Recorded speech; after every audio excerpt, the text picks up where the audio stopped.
and landed about 6 hours before Ivan hit. Do the link. Yeah. Click on the Okay. link. You Well, just need the Zoom app. we've got, what do we got? We got 11 people right now. So good. All right. Welcome to Judge's Corner. Um, Somebody said I should start saying what episode it is, but you know what? I'm going to have to add them all up because I don't know what episode it is. We've been doing it for 4 or 5 years and I've never counted. So we'll have to be something. Somebody will have to help me count and get all together. Let me share my screen and I'm going to try and get to the folder that I have. I've got way too many things open right now.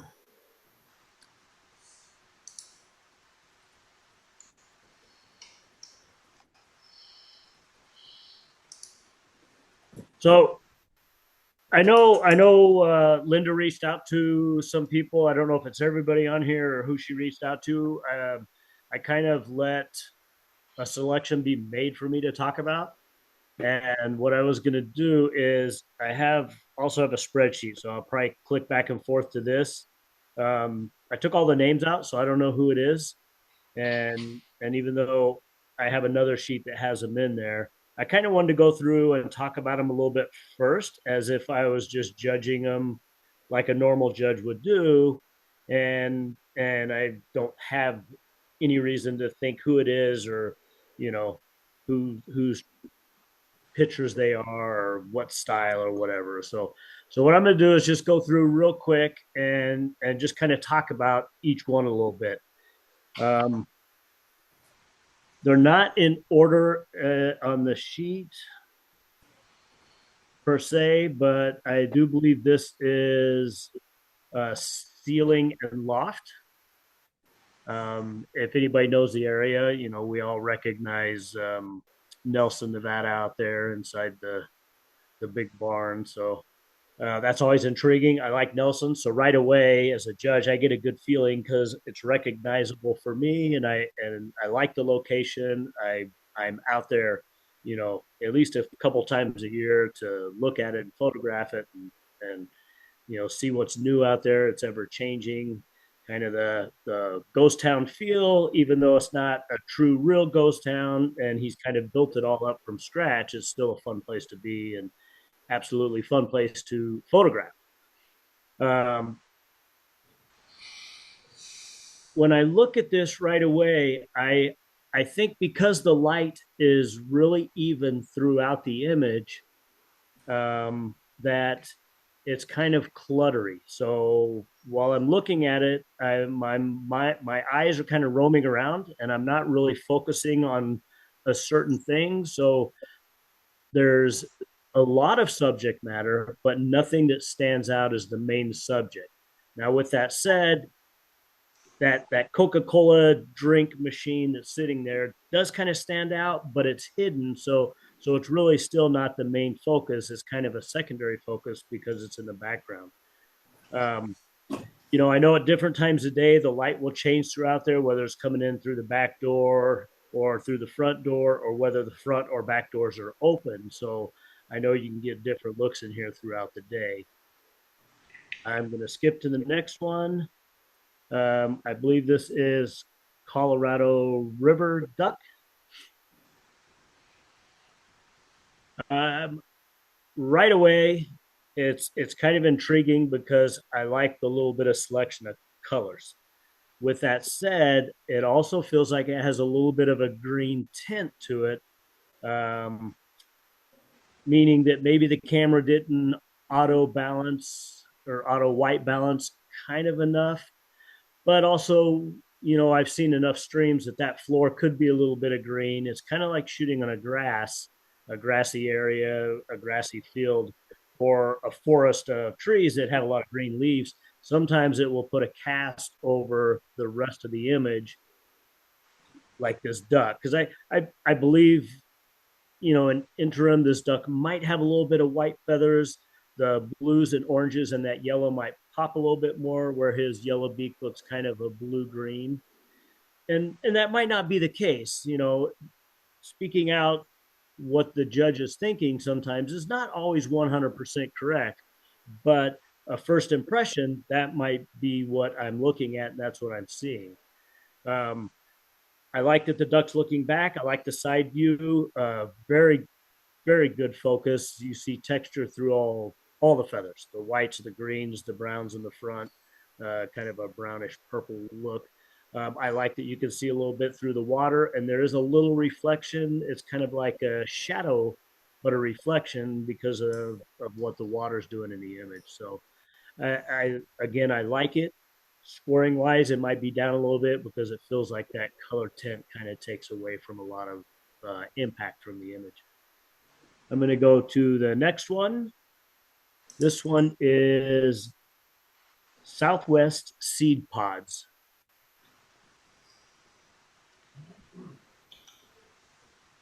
Right off the bat, I have a good feeling. So my score as a judge is automatically going to be a little bit high because that first impact, when I see something, I've got good feelings about everything. And a lot of times when you see something that, sparks a good emotion, or at least an emotion that attracts a lot of interest, whether it be pretty or ugly or a color or a design or the subject matter, that's always going to be good for a judge because right away they've got a good feeling about what's going on, and they're not going to score down when they see that right away. I do like the application that this creative application that's been done to the image. I think it enhances it a lot. I think the seed pods, I do kind of roam around them a little bit, but it's different than the other image where the whole image had a lot of things going on. This one has a subject matter of that cluster, and that keeps my interest in that cluster, even though there's a lot going on in that cluster. It has a good angle with the stems coming out, and I do like the background texture because it's been done slightly and just a little bit, which doesn't take away from the main subject. So, um, so far in my roundabout of looking at the images I've seen so far, this is going to be very high on my list of scoring. Okay, let's see what the next one is.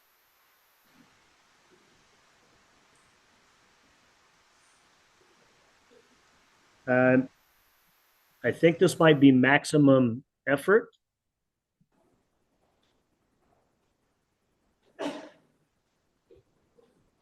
So yeah, I think this is titled maximum effort. Um, a great capture on the pole vaulter. I think this is great. Time of day on that subject is very good because she's got her back down and her sun up, her face up towards the sun. So you're lighting the top of her. That really hard light instead of having a soft light works really well with this subject because it just brings out all that muscle tone in her arms and her neck. So that is outstanding. Great capture in the location where she's coming over. Um, and I think this is in a documentary category, which is good. Documentary photojournalism is exactly where this should be. I know I've done enough sports, and sometimes you don't always get to be right where you want to be. The biggest drawback in this image is the background is killing her. It's kind of hard to see her and pick her out. At first shot, I saw her, but then the arms and the hands kind of blend in. It almost looks like that red canopy is sitting on her chest, the way it's kind of juxtapositioned from the distance. And then that canopy's at an angle, so it really makes it look like it's kind of flying up there, hitting her in the chest, kind of with it going. There's the idea of, hey, it's great to see all these people in the background. It really shows the event and adds a lot to the story. And then on the other hand, it's just kind of hard to see that. Where I think this would be a very good image that would probably get published, but it's not going to be a cover story image because it's just got a lot going on. I think it would have been great if you were a little bit lower and maybe it looked like you just had her up in the sky. Um, just just to have it on a higher scoring level is what I'm speaking of. Because overall, I mean, it's a great capture. I know a lot of these things are hard to do. She's in a great position. You clicked right away, and as far as I know, you did one pitcher and caught it right on, or maybe you did 15 in a row and this was the best one. But overall, I like it. I just think for scoring high, it's going to be a little bit too busy with the background like that. Okay, let's move on to the next one. Once I go through all these, we'll go back to the beginning and start over, and then we'll do a discussion with all of them. Okay, so let's see if this next one shows up.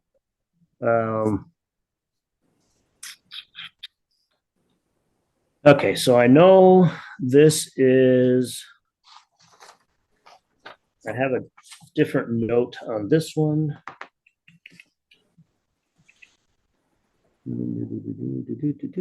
Sorry about that.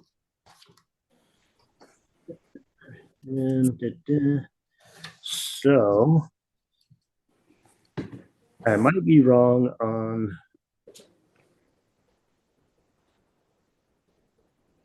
maximum effort. Once again, I am not judging anything on titles. I'm judging strictly on what I'm seeing as far as the image. I'm just trying to, if I get them right, put the titles that go with the images. But I just don't think they're showing up the same way as my list, and it might be because of the way they're titled. So the next one the next title I have is Children Playing on the Street in Morocco, which obviously I know is not this, and then Diner Life. So let's just talk about this image. We don't have a title for it. I think it's a very moody image. So in that aspect, it's kind of good. The grayscale is a little bit flat, but the whites are a little bit bright. And I don't think it would be bad if it was just the shirt and the dog collar area where he's got some white fur around his neck, but the towel kind of overpowers a lot. Obviously, this is a very emotional image, and I feel that, and it's moody, and just that emotional contact or connection that I'm getting. The same with the connection between the animal and the person. It adds a lot of impact to it. So even though I think this might be a little bit bright and the black and whites could be a little bit more contrast, I think this is going to score a little bit higher just because of that connection. I'm thinking this is again probably in a documentary or a photojournalism kind of scenario. I don't think it would be good in just a monochrome. It wouldn't hold strong enough to be high on its own. We're going to move to the next one. Okay, so I think this is the Children Playing on Street in Morocco.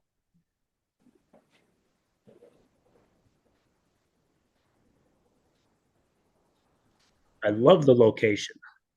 So, many of us as photographers, no matter what we like to photograph subject wise, it seems that so many of us like when we see travel things or, things that aren't kind of recognizable in our hometown. We see other towns that look older, whether it's Mexico, Morocco, Spain, Europe, Africa. We get drawn to those, and it's very intriguing for us. And again, I know when we do outside competitions, a travel category always has a lot of strong images, and something like this is what would win the travel category. I like that you have the shadow and the sun. I think that adds, a little bit of interest.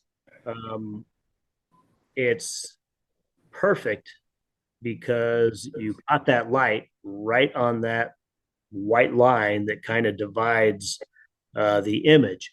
I do wish that line was just a little bit off center, maybe a little bit more to the right. because I think it would give it a little bit more of a compositional value. Uh, I think it's a little bit good that we have the kids in the white because they're very separated. I kind of really wish that the foot wasn't cut off at the bottom. Um, since I shoot a lot of people and I do a lot of portraiture and I do a lot of group shots, I'm always very adamant about how people are posed, even though this is a documentary again, and I think it's a very good documentary. I think the time of day and the lighting really worked out for you. Um, I'm particular about how people are. So, and I'm bringing this up because this is going to happen. Different judges are going to judge different ways, and they're going to talk about images in different light, and it's not always going to be the same, but sometimes it will be the same. Um, I know several of us just went to PSA. We got to a couple other speakers at different programs and talk about some images. And then also, I know Stephen and Ed and we sat through a couple of the competitions and watched as we saw the scoring and winning images from some of the stuff. And it's always interesting to me, and I love to see what other people like, and it helps me learn and gives me value for when I'm talking about other people's images to hear what other people say. Okay, moving on. We are going to this is Diner Life, I believe. Right off the bat, I mean, right out of the gate, I think there's a lot of interest here. It is whether it was a lucky image and you caught the light this way, or you darkened around or brightened up the background. I think this is great because this is a picture inside of a picture, and I think that really adds a lot of interest. Also, having that white in the light in the background and the dark or frame around the outside gives it depth. So you feel like you're in one room and then you see this cook and he's in another room. So it gives you a lot of depth, a lot of reach to the back. I like that he's not facing us. So now you add mystery to this person that is in that image. And that's always intriguing because even when we see people pictures, we kind of want to see what they look like. And when you have something like this, it's very, very mysterious kind of, you kind of wonder what he looks like. Does he have a beard? Is he, have a mustache? Is, what his facial features are? And those are things that go through a lot of us. I've known a lot of people in the past that will sit in malls and just people watch, and I've caught myself doing it, somewhere like Cancun, sitting on a beach where you're just looking at people walking back and forth or swimming or going in and out of the water, and you kind of people watch. And I get that feeling from this as well. So I think this was handled very well. Um, it's got a lot of grain throughout the image, and I think that actually enhances the image and the feel to it. Very nice image. Let's go to the next one. I believe this is a house and a waterfall, Iceland. So once again, right off the bat, travel. I always see an interest in anything travel related. Not even hearing, the title Iceland, I would think of Iceland or Greenland or Scotland or, something that's going to have a lot more greenery than where I live, where most of us live. Um, the waterfall coming in, I like that angle. I like that compositional value. I think the house is in a good spot. Leading up to the mountains, there's interest to the mountains. You kind of have two main subjects, which is the house and the waterfall. House and the waterfall is the title, but that's already two main subjects that you see just right away when you look at the image. I think it works as a square. I'm not envisioning it any other way because if it was taller, you're going to have a lot of waist at the top, and if it was wider, it's going to throw off your composition. So I think the composition works well for the square format. So I think that was a good choice. Again, being Iceland, I have never been there, but I envision most of the time it is kind of a cloudy, gloomy sky. I've been through Europe, which is what you get a lot there. Um, it's low on contrast here. I think that kind of works. It has a nice pastel feel. My personal value is I would feel like it needs a little bit more contrast, which would give it a little bit more punch. I like the image, don't dislike it, just generalization of what my feelings and my preference would be. This was House and Waterfall Ice. This was in a pictorial category. Okay, so let's see if the next one is in line with this.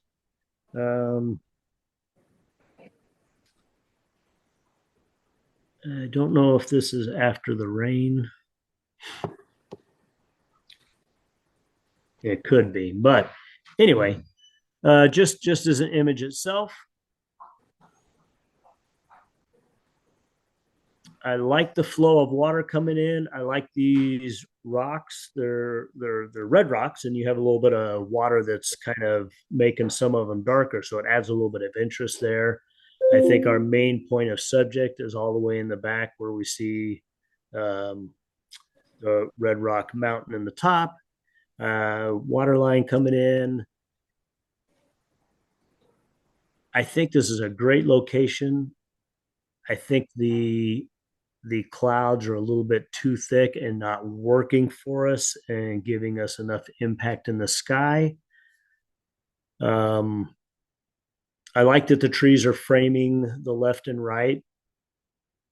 It just seems like they're not adding a lot of interest there. Most of my interest, I feel, is in these first rocks here because we can't see a lot of the water where it's running through and through the rocks in the back. That's not helping. But then I have another interest point, which is that red rock mountain in the back.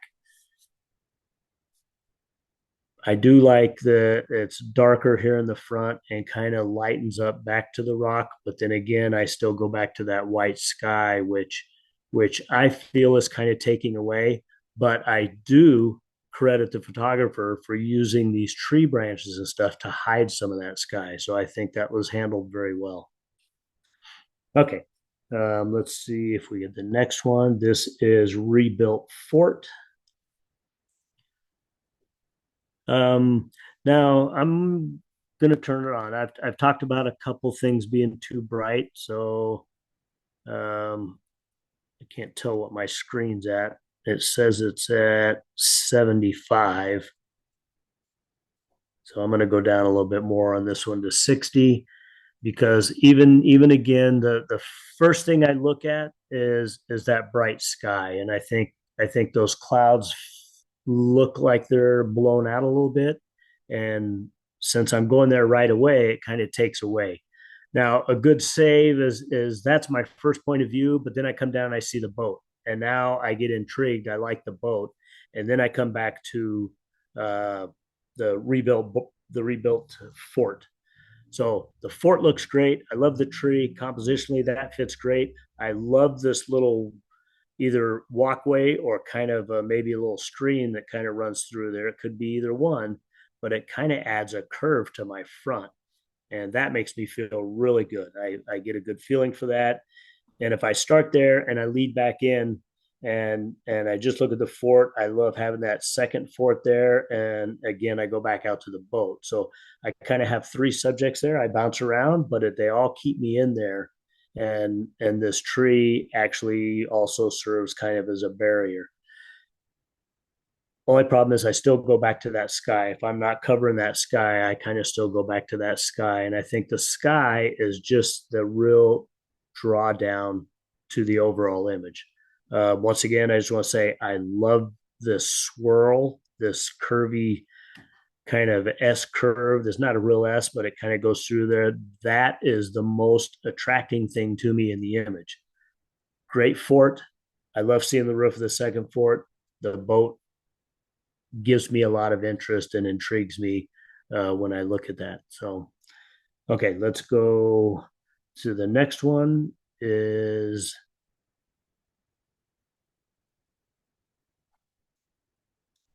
This might be Love in the Mist, and I believe that Linda had told me that was I think it's the name of the flower.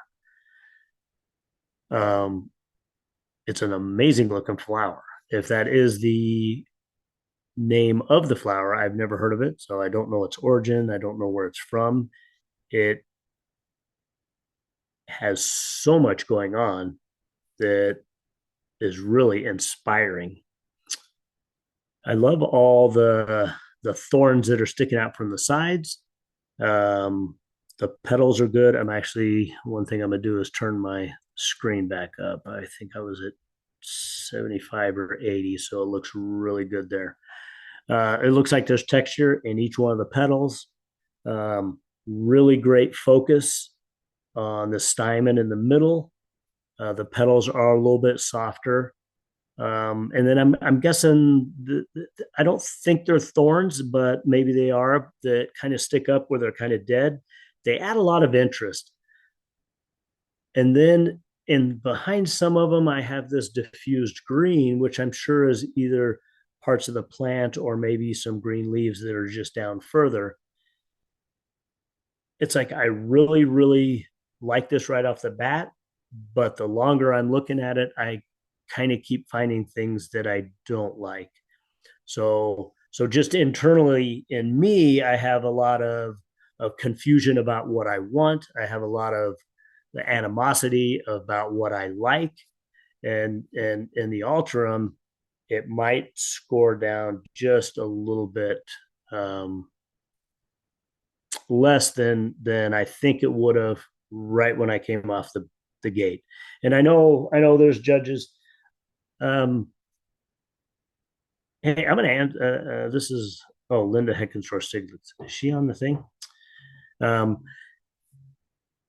I'm explaining all this because right off the bat, it's really good, and there's a lot of judges that will judge and go, "Oh, bam, 9 right there." Top score. I like it. It's got a lot going on. And then there's the other judges that are going to analyze the whole image and go through it, and this would score down for me in that realm, and that's kind of what I was trying to explain. And like I said, we'll go back through these again, so if there's any questions or we're going to talk about them, we'll go back through them. All right, let's move to the next one. We have um, moving Starbucks water. Moving Starbucks water. I should say, I believe it's going to be the next four was images from the challenge, and I think the challenge was water or moving. What was it? Does anybody know what the challenge was? I don't have it. Was it water or moving water or? Um, Moving It water. was moving water. Moving water. okay, so we'll talk more about the title of these, but we will relate these next four to a theme, which is water. So um, I think it's a stretch. I do see the comic relief in it from the moving water to, either somebody's going to buy some water or they're restocking the water and they're moving it in and out. So I get that.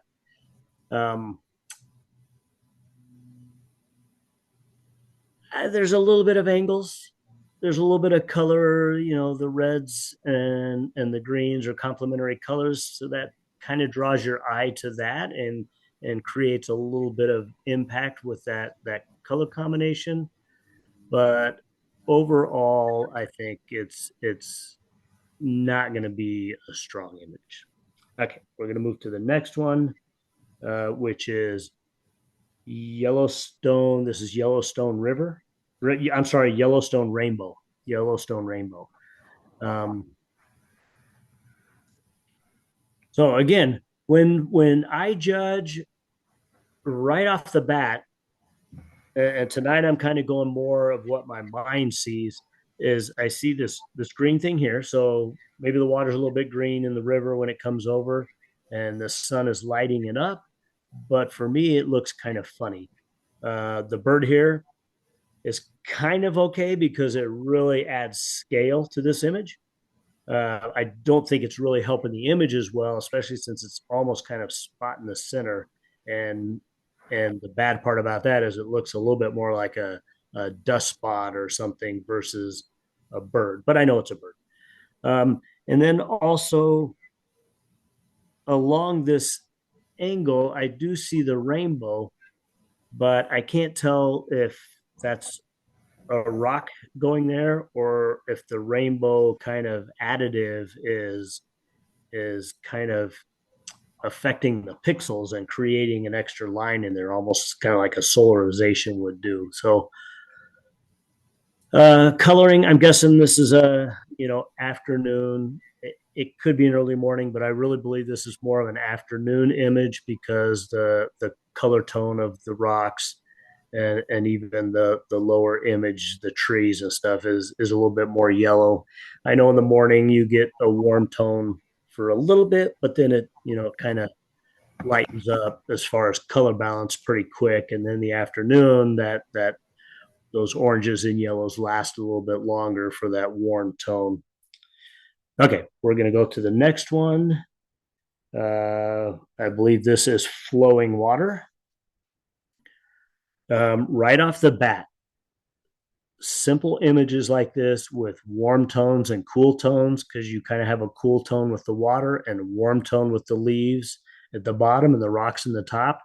Right off the bat, that creates a lot of impact for this image and a lot of good feeling because, again, I was talking about color combinations earlier. Warms and cools together really add impact to just about any image, especially something like this, which is a landscape, nature image with good choice of slow shutter speed to get a lot of movement in that water.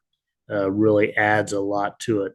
I like that all the leaves down on the left side in the pile are really crisp and in focus, and then the leaves in the water are a little bit softer, as I'm sure some of them are moving. The water's running over the top of them. This is a very nice image. And compositionally, you have the water coming out of now. This would be a textbook example of the way composition should go. And I'm saying that because that's how some photographers will talk about it, because you read from the left to the right, and that's the way this water comes down and over to the right.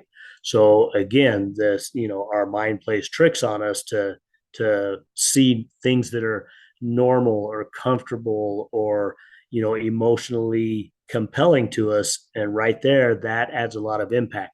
I'm not saying it'll do that for each photographer, but for some photographers that have that emotional connection, that's what adds a lot to an image.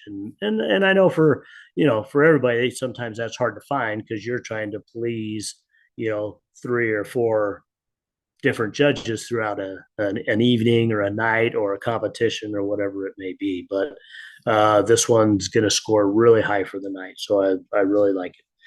Okay, we've got one more. I think this is Milk Splash in Coffee. Again, right off the bat, I feel the cool tones and the warm tones. You have the warm tone of the coffee, which is kind of that yellow orangey color, and then you have a kind of a gray slate.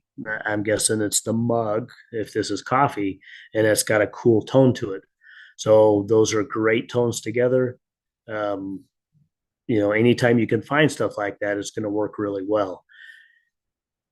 I've done some of these and I've seen a lot of them. This one, was caught at the right moment. And the biggest thing with doing these kind of splashes is I can almost guarantee somebody didn't drop this out of an eyedropper or a spoon. This is done from a little machine that drops it, and this looks like it may be two or three drops that are all connecting and breaking up and splashing at a certain point. And you can adjust that machine and go back and forth. But things like this are always very compelling to any judges. And, it's just got a lot of interest. There's a lot going on. People that don't understand this are always going, man, how'd they do that? How'd they catch that? And that's sometimes the fun of photography is to, trick as many people as you can into liking what you've created. So let's see if I think that, okay, so that was the last one. So that should be all of them. So I'm going to click all the way back to the beginning. And now we'll kind of open this up to whoever wants to talk a little bit. I'll go kind of full screen. Is that a little bit bigger for everybody? Okay, so ceiling and loft, I believe this got a red ribbon and it scored 23. This was entered in AAB, I think is abstract. So now, okay, it's me being me, talking about judging, talking about categories. In an abstract category, I'm even probably going to score it lower than what I discussed the image before. And again, everybody sees something different, and I understand that. And I honor people that are trying to, I won't say trick the system, but maybe interrupt the system to get a different reaction, because I'm very good at doing that. I'll put in things that should probably score low, but it confuses the judges a little bit, and sometimes it scores higher even than I would have done it, and it's my image. But it's also good to have that for everybody, whether you're watching, whether you're entering, or whether you're judging. All these things in the end turn out to be a learning process. And that's really, really what the founders of Nevada Camera Club wanted to do in the beginning, is they wanted to teach photography and the process and the learning and educate people. And I think doing that is what a lot of this is all about. Of course, we all want to win ribbons and medals and plaques, and I do the same thing. So that's the second part of the fun of it. But again, going back to PSA, I like to do PSA, even though I speak at a lot of events. I love to go see other people speak, because I like to see what people are talking about. And I'm not going to talk about a particular name, but there was a program I sat through, actually probably two at PSA this year, that the images were horrible. The speakers were great. So what they were showing to me was not, it wouldn't have been images I would show to people, because I didn't think they were good at all. And one was wildlife stuff that I just thought they were almost literally terrible images. But his stories about the images were what was intriguing me and keeping me there and kept me going. Otherwise, I probably would have walked out. But does anybody have any comments on this image? This is ceiling and loft abstract. It did get a red and scored a 23 in competition.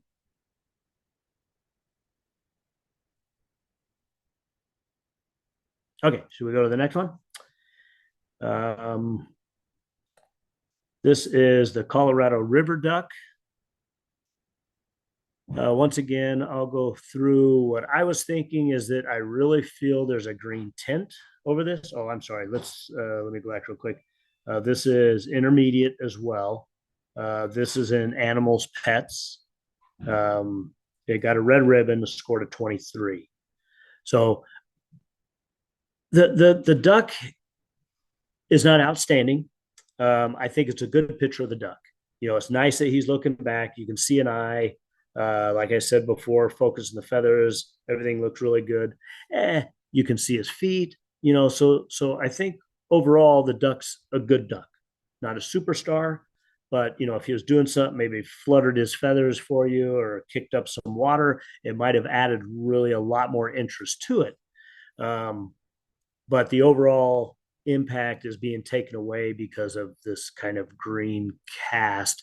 And I really feel it's just the camera was tricked for a minute, and it kind of, tried to adjust, and it came out kind of green throughout the image. Anybody want to talk about this one? Again, this is animals, pets. 23, got a red. It was an intermediate. There's also a slight halo over its head. So Okay. If you look at it towards the right side, there's a little bit of a halo. So that could have been because Okay. it's too sharp. I do see it. I put my screen down and I can see, yeah, this little halo right here is what you're talking about, correct? Yeah, Yeah, yeah. I do see it.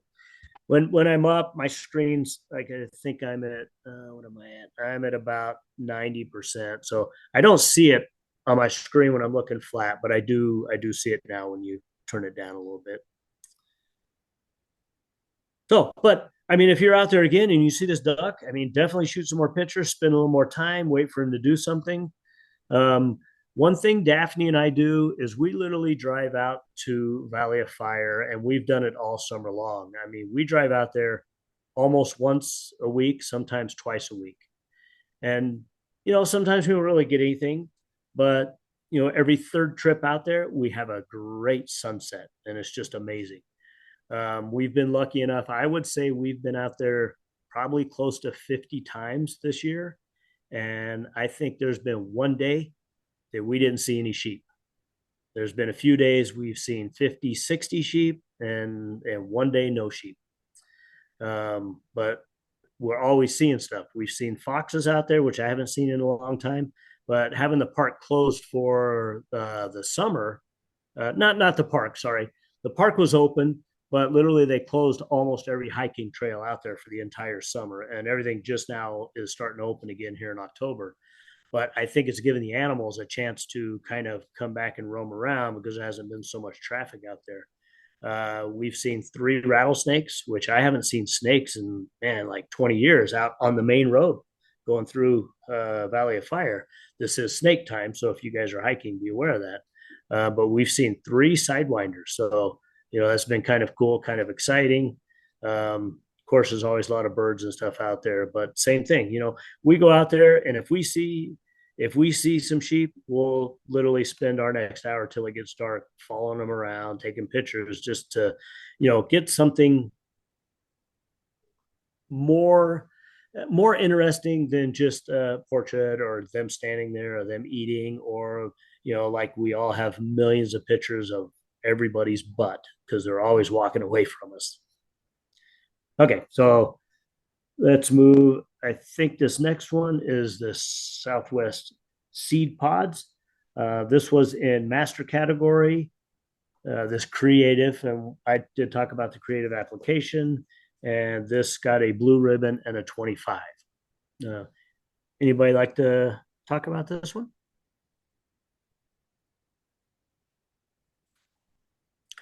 I do see a lot of things now and then that show up in the creative category, and you can't see the creative application.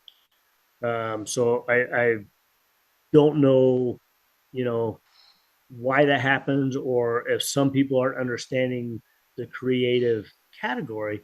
But I do want to say this is absolutely an amazing image for that category. It really fits. It's really strong image and it should be at the top. Okay. Anybody else say something? Talk about it? Daryl, you're awfully quiet tonight. I love that technique on this one. Now, my mind is I'm wanting to get back out and see more of that. Yeah, I see that in the background. Yeah, I just took that one just a few minutes ago. Oh, nice. Oh, are you taking pictures outside right now? Well, during one of these, I walked outside and took that one. Oh, okay. That's why I turned my camera off. I got you. But Okay. no, this technique I love this technique on this one. Yeah. I think, it's like if the because I've done it, if the maker was sitting there and just trying to find something and clicking through, I've done it where I've gone through a couple filters and be like, oh wow, I really like how this affects the image, then this was a good choice. If the maker had this in their mind that, hey, I'm taking this picture because I want to do this to this, then that is outstanding foresight. And see, to me, that's what this one looks like. It does. It does. And that's kind of why I'm saying that. I think a lot of thought went into this. I'm almost thinking this was picked up and laid on this area, whether it's a table or a cloth or, you know, sidewalk. But it feels to me like that a lot of value went into this in making it. And one thing, it's like I shoot everything in color. I did programs this last year, and I think it was this last year, and everything we did. Actually, I think it was last year. Sorry, so last year. So I think I did 8 programs for Canon cameras, and one of the things I had to teach at every program was how to shoot in black and white in your camera. So using the black and white profiles. So I did a lot of discussion of the black and white profiles, but also the discussion of how to use the different filters in that profile to get different effects. You know, using the reds to have the whites pop out more like the clouds, or using the yellow filter or the green filter to have the grassy areas or the trees go down. So when I shoot black and white, even in color, I think about these things that I might want to make black and white, and that's kind of how I feel about this image. That more thought went into it than just trying to pick a filter to fit it. Okay, we've got the next one. So I do believe this is maximum effort. This is documentary. This is an advanced. It got a white ribbon, but and it scored a 23. So, anybody want to say something? Daryl, why don't you say something? Because you shoot a lot of baseball, so you shoot a lot of sports stuff. What you were saying earlier about time of day and getting the exposure, nailed the exposure on this one. With all the distraction in the background and all anything in your camera could have metered on, other than the distracting background, and like you said, some publications might like that, or some venues may like that to show that there was a big crowd there. But at the harshest time of day and got great exposure, you can see the muscle tone and I really like this one. Yeah, it came out nice. Okay, anybody else want to say anything about maximum effort? Okay, let's move the next one. I think this is the one that. So I think I'm missing a title, but anyway, I think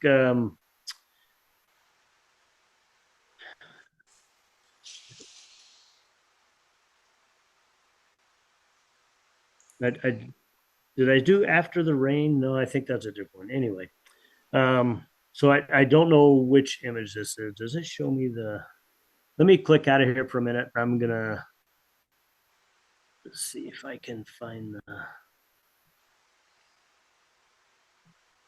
that is 1969. This 1969. This is maximum effort. So, no? No.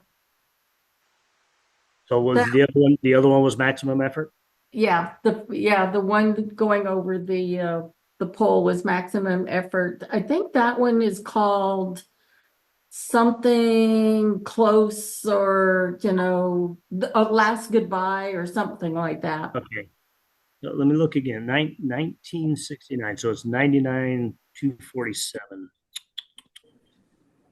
Where's my paper? 1969. It's not on there. Yeah, it's not on this list. That's what the thing is. And you know what? And I do believe Linda Hicks sent me an email, which might be this email here. Yes. Oh, it's at the very bottom. It's at the very bottom without the title. You see I think it's called Saying Goodbye. Yeah, Saying Goodbye. Yeah. Oh, you're right. That's the number. Okay. So thank you, everybody. So, I lost there it is. Okay. So, anybody like to talk about this one? We figured out the title is Saying Goodbye.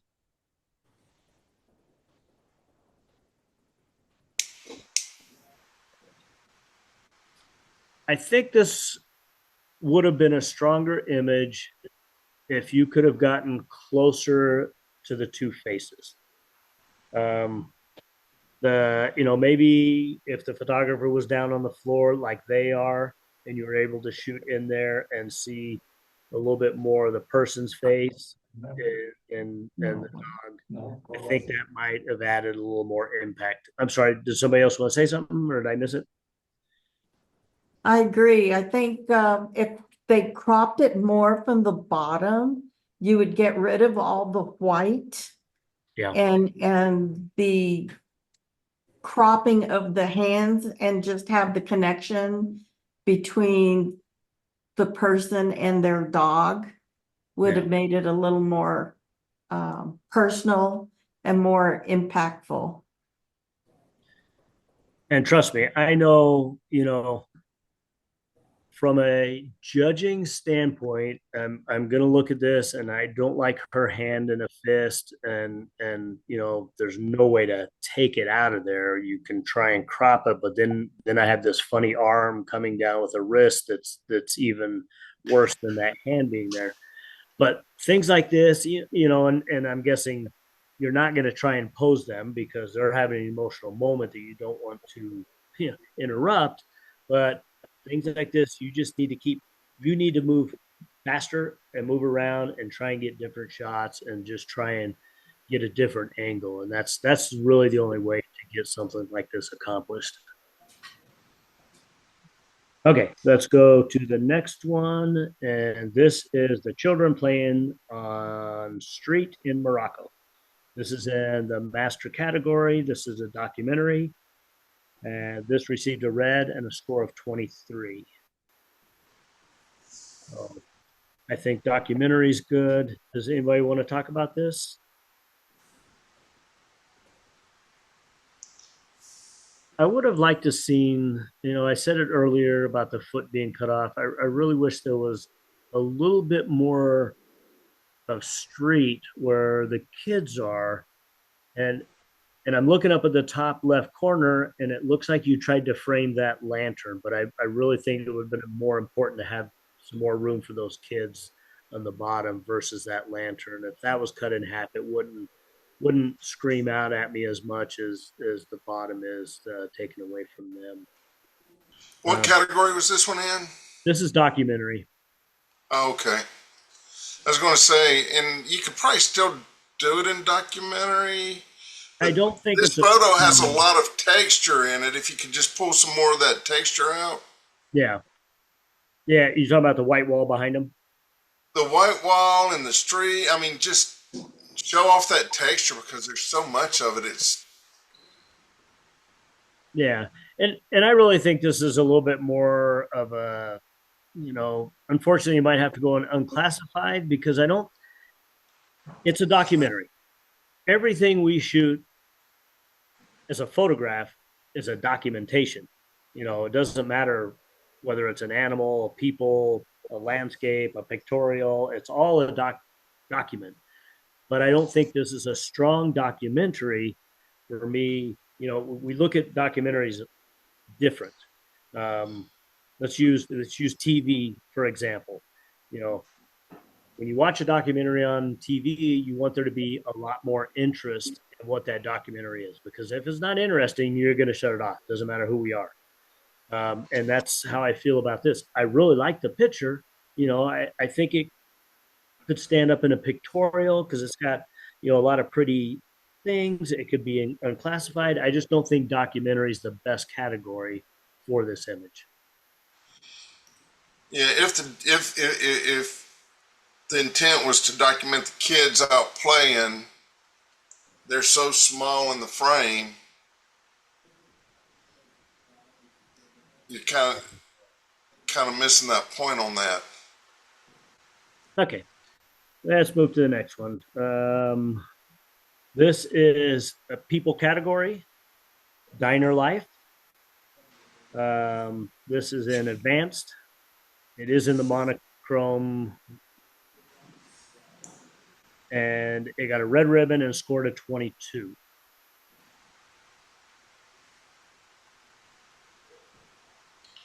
So this is one of those images, it's going to score high no matter what.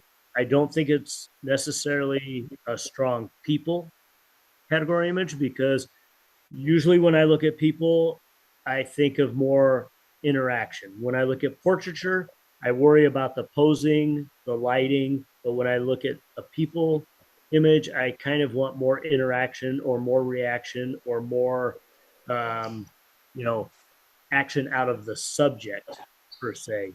And it doesn't have to be so much action as far as moving, because I've seen street people that make very good people category subjects just by the way they look or what they're wearing.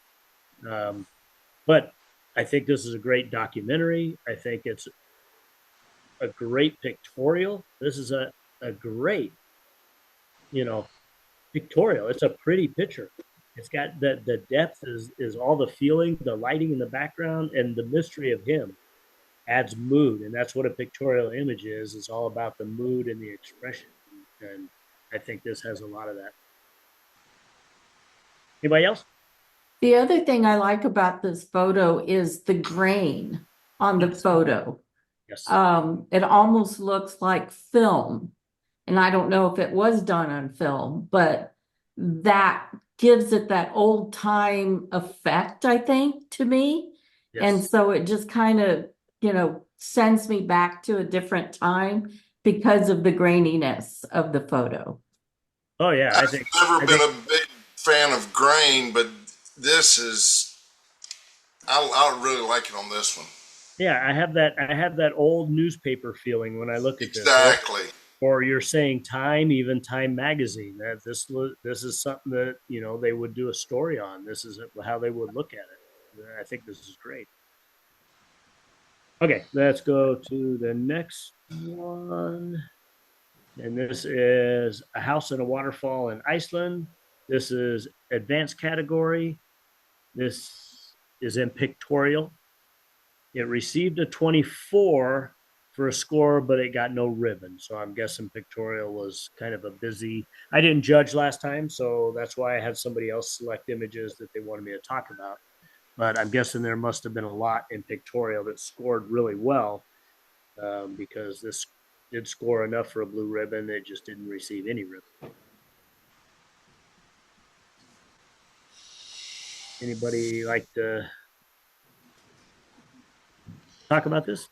I'll speak up because it's my image. Okay, Mike. It was late in the afternoon, and even though the sun is up for 21 hours a day in Iceland at the time I took this picture, it did go behind this mountain. So that's why it's all in shade. Yeah. And I did think that the square format worked really well. One of the judges commented that if you could have made it brighter and brought out the color of the lupins and the other things that were there, so maybe if I bumped up the vibrance a little bit, it would make it a better image. But I like the composition. I like the way the waterfall comes in. I like the way the house is at the bottom. And, after Hurricane Mildred, or what was it? This last one, just Milton? recently. Yeah. You wonder if you want to be at the bottom of a waterfall. Yeah. I don't know. But it adds a question.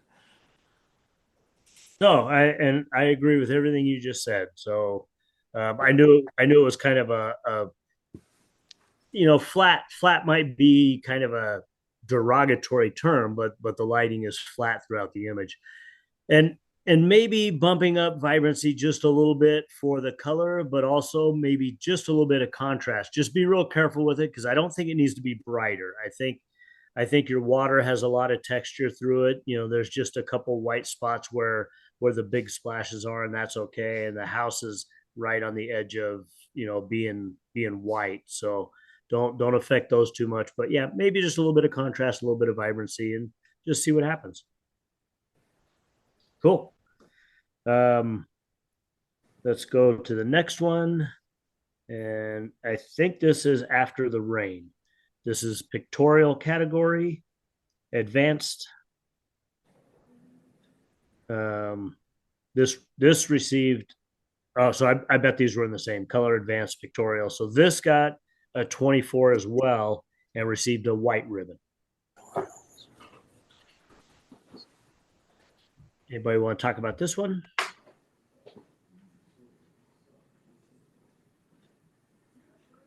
Personally, I think it's too busy. I've actually shot from this spot of Cathedral Rock. That's the rock behind. Right. And I think, yeah, it's in Sedona. I think if the photographer was able to, if he could, or she could move a little bit to the right, they may have been able to remove that tree above it. It just takes away from the focal point of Cathedral Rock, in my opinion. Yeah, and that's what I said. I kind of give them a little bit of credit because they're using these tree branches to kind of hide that dead sky. Very low in the sky, you have that strip of blue, kind of to the right side. And man, it would be amazing if you had some more of that behind the Cathedral Rock. And I think that would have made the sky pop a lot, but the sky is really kind of taken away. So now you're trying to use these trees to kind of mask a little bit of that bright sky out, but then the trees are also kind of interfering with your main subject, which is that is called Cathedral Rock. Yeah. Um, I didn't remember. Another idea, yeah, another idea, Jerome, is if the photographer had a polarizer, that would have Yeah. probably eliminated some of the glare from the water and maybe got a little more of the reflection of Cathedral Rock on the water. Just a thought. And actually, that's a very good point because also if you had the ability in a tripod and you did a lot longer exposure, that might glass over that and show up some of the reflections as well.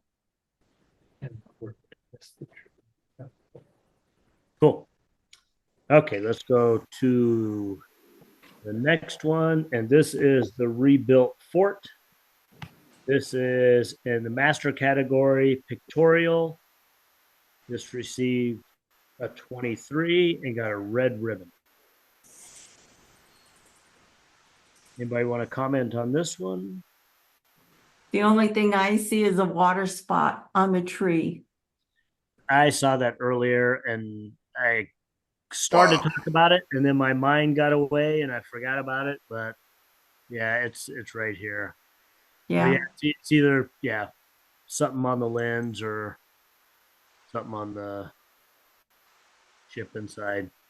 But I like when I see a photo like this, and this is in a master category, I mean, as a master photographer, I feel we need to be a little more conscientious about how the photo is presented. So looking for things like the water spot, overexposing the clouds, things like that. And at least that's the way I feel about the, excuse me, as a master photographer. I got something stuck in my throat. So I've got my water here. I was getting dry. Yeah, I've got mine now. And I know I'm not saying anything bad about anybody judging or anybody shooting pictures, but if anyone pays attention when I'm judging, in a master category, I would score this down more because I would say water spot, I would say overexposed sky. I think the overall image is probably just a little bit bright, just looking at the roof of the house. And also, I don't think it's a good time of day for this. If the sun was setting or just coming up and the direction was a little bit different, it might help a lot. Just because that's a stronger time of day for lighting anyway. Now, of course, there's always the chance that they built this house facing not a good direction and doesn't matter, sunrise, sunset, it's not going to help. When I travel, I shoot millions of these pictures because I shoot everything 15 times. But then when I go back to put my presentations together, I do take a lot more time to pick out, my better images with the better lighting. And I understand, traveling because I've done tours, I've traveled on my own, I've done it all. So, when you travel with a tour, you have you know, you're snapping your finger trying to get stuff done, and they're trying to kick you back on a bus, and stuff like that happens. But you know, and that makes it hard. You know, it's like there's so many places in the world I've been where I go, man, I could go back here and spend a week, you know, just trying to get the right light, the right rain, the right whatever might happen, and we don't always have that ability to do that. Especially, you know, I know this is not anywhere local, so you know, trying to get back to some of these locations is rough, and that's Was why I this was a, talking. Go ahead. was this a documentary photo or was it pictorial? This was in pictorial. Oh, okay. I love the Right. cows in this one. They're just a little overexposed. Yeah. So I Can't you think tone that down in post though? Um, I, yes, you can tone it down in post, but I do believe that the information, like, can you see my mouse in this area? I think this area has lost information in the whites. So, Mm, so when you tone it down, it's still going to be, you know, kind of a flat area because there's no more information to add shadow or highlight to it. You know, some like these clouds up here in the top and through here with the sky, they look pretty good. You know, you've got some grays and some whites and a little bit of blues in the background, and we just kind of lost that through here. And I mean, you know, you can't control the weather, so yeah. it's always a struggle. But I think the best thing to do if you can see that in your camera is to shoot darker. You know, stop down a third, two thirds, a whole stop down, so that you have information up there, and then you have to come back and lighten up your cabin, or you know, because you're going to have better results trying to lighten something up, as long as it's not too dark. Because if you go too dark, then you start your colors get muddy, we call it. So I think if the sun was hitting the side of the cabin we're looking at, you could have adjusted the exposure to get it more balanced. oh yes, if the Yeah. sun was here to balance it with the sky, absolutely. But that's what I said earlier is you can see this is a little bit overexposed, the roof, and the same as this. So if you stop this down a little bit and these two were a little bit darker, I think you could bring this up a little bit in post. I'm just saying I think that's a better way to do it. And once again, you know, running through something like this, and I'm just guessing that, you know, somebody's going through here, they didn't have a lot of time.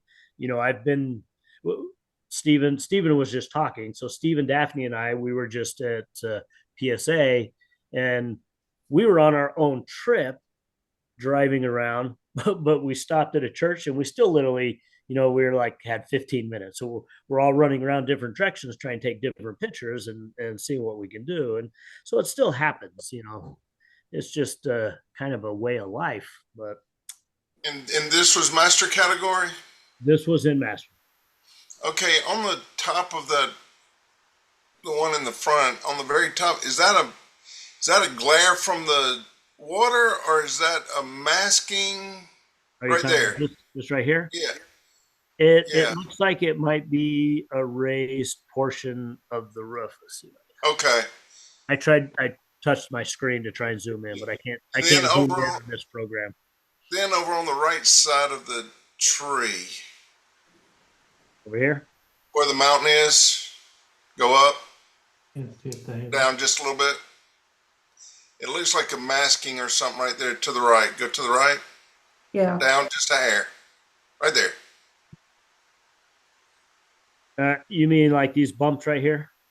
No, it's like the color in there. It's You've got a lighter blue and a darker blue, so it's like All a this blue masking here issue. versus- yeah. Yeah, you were trying to lighten up the tree and part of the tree, part of the background got lit as well.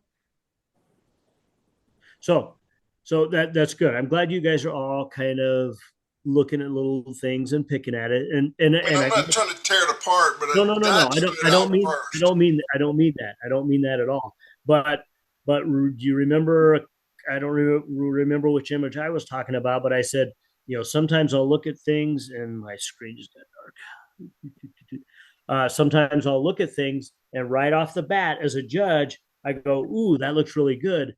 And we have judges that will judge with impulse, and right away they go, bam, give it a 9. But then as it sits up there a few minutes, you've got the other judges, and they will go through there, and I will see this. I'll see this is bright. I'll see, and I kind of score it down. And that's what will happen when you have, an image that goes in there and you get 6, 7, 8 or a 7, 8, 9. That's what it is. One guy, and I don't want you guys to look at the guy that gives a high score next time and go, "Oh, you're the impulse judge." But that's what happens is, it can be a subject, it can be the color combination, it can be, something that's really intriguing to them. Like I said, travel images always intrigue me. I see stuff and I always want to be like, ooh, even this one, I'm like, oh, that's cool. Where is that? I want to go there. I want to see what it looks like in person. And that's, sometimes that affects the way we judge sometimes. What Cool. I do like about the photo is that it creates a triangle. If you go from the log house on the left, and then the boat, and then your main log cabin or whatever, it creates this triangle. So your eye kind of goes through that scene. And then the tree itself, the larger tree, just kind of keeps you in that part of the photo, which I really like. So I we really would, like the boat out there. yeah, so do I. I like the boat. This is definitely not Vietnam, but that or Philippines. But this looks like some of the boats you will see in the Philippines sometime with the big wings out there. It's not, and I know it's not, but that's kind of what it looks like. Here, so we would call this a fence or a frame because that keeps you. It blocks this side. It keeps you from going out. Doreen, you're correct. This is a triangle, very good for composition. It's a good feeling we have to see things in that shape. What I liked most about it was this curvy, whether it's a little walkway, it looked kind of wet there. So I said maybe the water runs down there, but this is like a curvy, almost a C curve or kind of a little S curve, which adds a lot of emotion and sometimes soothing for people to see that. You have the horizon line is at the 2/3 high, 1/3 sky, 2/3 body. This is on the left third, the boat's on the right third. So compositionally, this image is literally perfect. There's just not a lot of impact, and I think it's because of we're seeing too much of the sky. I think it's a little bit bright, the sky, the water, the rooftop, and I think that's the part that kind of takes it down a little bit. Very good discussion, guys. I love it. Okay, let's go to the next one. This is the Love in the Mist. This was in unclassified, advanced. It received a 23, but did not get a ribbon. So my guess is, well, if it didn't get a red or a white, it must have been a bunch of stuff in unclassified. Any What did they discussion? not like about this? Well, again, I didn't judge, so I didn't see any of the comments, and I didn't see what other images. I'm just guessing that if this got a 23 and no ribbon, there had to be at least 2 other things that scored, above this to get the red and the white. So, I talked about earlier that I really love the stamen. There's a lot of focus through all that. I like the white petals being out of focus a little bit because even though they're out of focus, they still have texture through them. I had a little bit of anguish with, do I like all the spikes on the side because some of them are sharp and some of them are soft, and I think that adds a lot of anguish that would have made me bring this down. Now, of course, I'm not seeing what the other 2 images were, but I may have scored this right around a 23, maybe a little bit less, because I would have been, right around the 7, even though when you first look at this, your first impact is, ooh, this is a blue ribbon image. Right when you open it up, that's, I think, the impact that I see is it should be, an 8. But Is that a splotchiness I see on the left side? Like in the bottom left and down here, of the frame and down in the black? oh, this here, Yeah. it could be a reflection. See all this. I think this is either green plant or, I don't know if this plant has leaves down there or just more green petals like these branches are.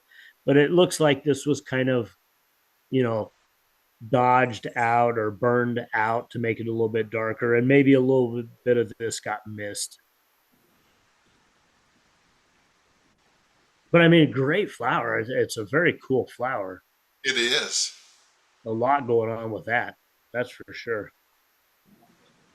A square crop would have Might been look, better to me for It this would- one. Yeah, I think presentation wise, it would have framed it better. and it probably looked good from different angles too. Yeah. Okay, let's go on to the next one. So again, these next four are the club challenge. I think CH is club challenge. I thought it was CC was Yes. club challenge. CH. The CH, okay. And then we decided that moving water was the challenge. This one here is an intermediate, received a 23 and no ribbon. So again, my comments were I see the comical relief in the moving water, somebody moving it. I just don't know if all this is working well. I mean, it's not the fact that it works against the image. It definitely frames properly with other products because that's a water product. I just don't feel it's a strong image. You probably couldn't walk behind the counter and move this box back there, but Get down lower and shoot more straight on, maybe. yeah. And I don't know what to do to make it better. I award the photographer with actually even seeing this because I'm not sure I would have thought of this. And that's the fun part about challenge for me, especially when I judge to see what's going through other photographers' minds on some of the themes and the challenges. Okay, the next one is Yellowstone River. No, sorry, I keep saying river. Yellowstone Rainbow. It is advanced. It scored a 23 and received no ribbon. So comments on this? So I can tell you a lot about Yellowstone because we go every year. And the only time you can get a rainbow is in the morning. Okay. And so, and then that green streak is actually there. So that is just the I beauty like that. of the waterfall when it comes over. But this may have been taken about maybe 10 o'clock when the sun is just a little bit too high.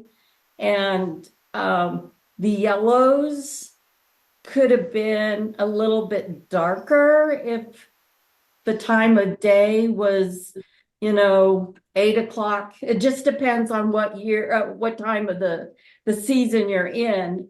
But Right. yeah, I mean, that waterfall can only come in the morning because that's the sun rises on the east. Okay. And with the mist. The thing that might have helped this photo, again, is a polarizer. When you take waterfalls and you're out in the daytime like this, a polarizer is your friend. And that would have helped bring out the colors in your waterfall. Right. I like the, You like the what? The bird? the bird.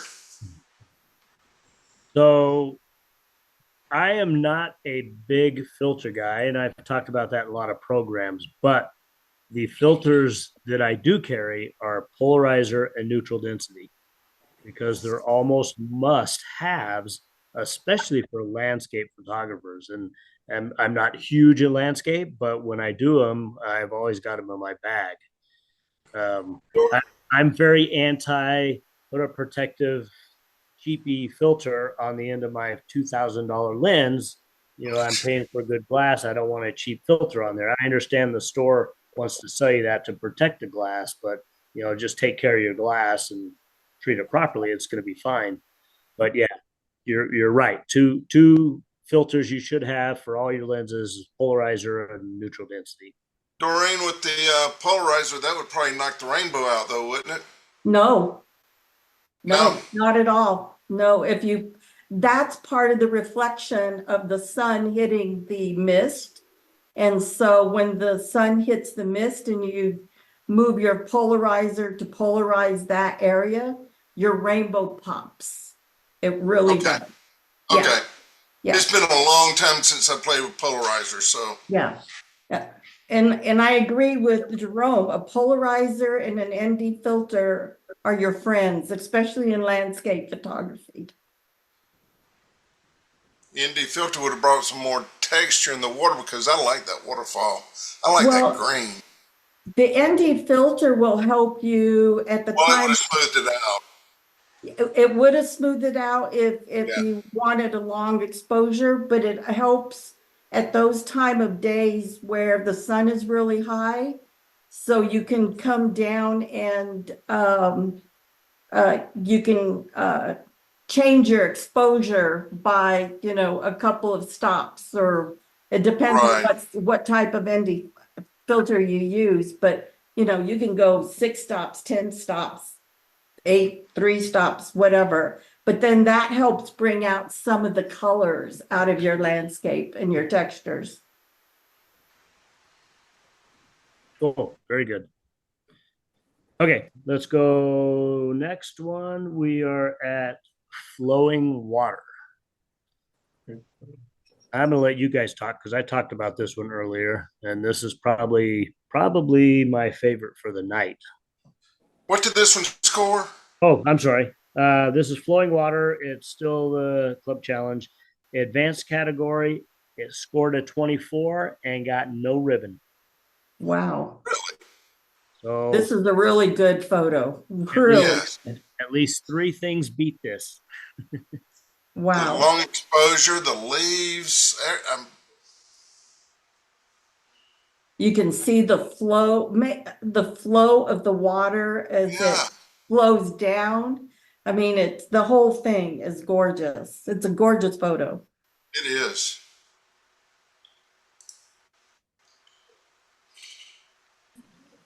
Okay, so and then the last one for the night is this one here. This is milk splash and coffee. Same thing, club challenge. This is also an advanced. This scored 25 and received a red. So there was still a couple other images in this category. So it must have been a big category for the challenge this competition. Oh, it was Good. huge. Yeah. But yeah. Yeah.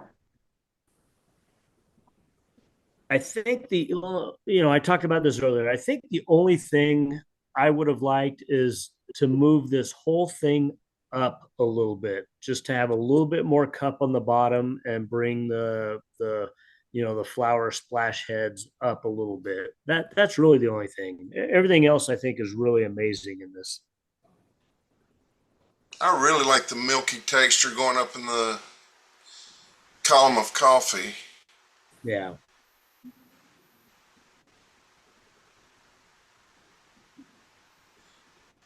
Doreen, was this yours? No. Oh. It was my other half. Ah, So I did a bunch of these a couple times at PSA, and I did some with somebody here. Somebody had one of these, and I finally Alan bought. Duff. Alan's got one. I never did. I helped Alan Duff do it at PSA one year, and yeah, that was a whole nother thing. But yeah, Alan had a lot of these, and then I finally bought one of these machines, and literally it's here in my house somewhere, still in the box. I never even unwrapped it yet, and I've probably had it 5 years. Didn't Tom Jones have one? Who? Tom Jones? Could have, I'm not sure. So somebody had one, and they did this at one of the Nevada Camera Club. Did Alan do this at Camera Club? I know he did it at PSA. Alan did, I don't think so. said, I think he was too traumatized by PSA that he never did it again. Oh, he definitely was. I think Rick had one. That's, Oh, I you may think be that's right. yeah. I that think might you're be- right, Stephen. No. Cool. Well, that is it for the night. I thank everybody for coming out, and I know the month of November, I'm probably not going to be able to do anything, just because work-wise, I'm booked every single day. I don't have any days off in November, so I'll try and get back to something in December. Okay. Thank Good you, night. guys. Thanks, Ron. Glenn. Okay. Bye-bye. Bye. Y'all take care over there. You too. Stay out of the rain. Got it, dodging hurricanes.